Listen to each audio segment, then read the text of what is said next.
राजाओं का पहला ग्रंथ अध्याय 18 वचन 20 से 39 तक का यह अंश हमें बाइबल के सबसे शक्तिशाली और प्रभावशाली अध्यायों में से एक है। ये हमें माउंट कार्मेल पर भविष्यद्वक्ता एलियाह और बाल के नबियों के बीच हुए एक ऐतिहासिक और आध्यात्मिक मुकाबले का दृश्य दिखाता है। इस वृतांत में एलियाह लोगों से एक बहुत ही तीखा और आज के समय में भी प्रासंगिक सवाल पूछता है, तुम कब तक दो विचारों के बीच लंगड़ाते रहोगे? यदि यहोवा परमेश्वर है तो उसके पीछे हो लोग, परंतु यदि बाल है तो उसके पीछे हो लोग। पद 21। ये चुनौती केवल इस्राएलियों के लिए नहीं थी, बल्कि आज हमारे लिए भी है। हम अक्सर अपने जीवन में समझौता कर लेते हैं। हम परमेश्वर की आराधना भी करना चाहते हैं, लेकिन साथ ही दुनिया के बाल जैसे धन, शोहरत, अहंकार और सांसारिक सुख सुविधाओं से भी चिपके रहते हैं। परमेश्वर विभाजित हृदय, डिवाइडेड हार्ट को स्वीकार नहीं करता, वह हमारी पूर्ण और अटल भक्ति चाहता है। इस कहानी में हम दो अलग अलग प्रकार की प्रार्थनाओं को देखते हैं।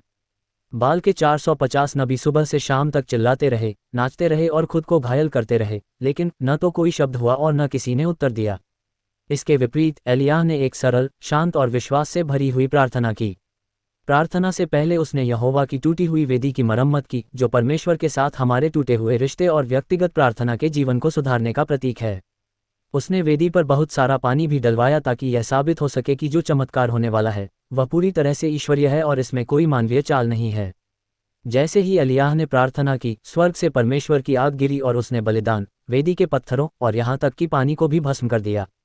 यह इस बात का अकाट्य प्रमाण था कि केवल यहोवा ही जीवित परमेश्वर है। तब सब लोग मुंह के बल गिरकर पुकार उठे, यहोवा ही परमेश्वर है, यहोवा ही परमेश्वर है। ये घटना हमें सिखाती है कि परमेश्वर हमारी दिखावटी भक्ति या शोरगुल से प्रभावित नहीं होता, बल्कि वह हमारे हृदय की सच्चाई और विश्वास को देखता है। जब हम अपना जीवन परमेश्वर को पूरी तरह से सौंपते हैं तो वह अपनी पवित्र आत्मा की आग से हमें नया करता है।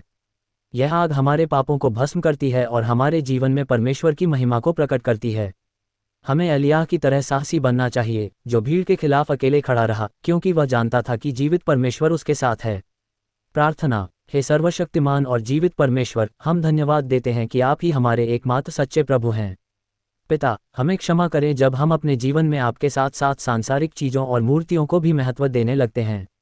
हमारी सहायता करें कि हम दो विचारों के बीच न उलझें, बल्कि पूरे मन और आत्मा से सिर्फ आपका अनुसरण करें।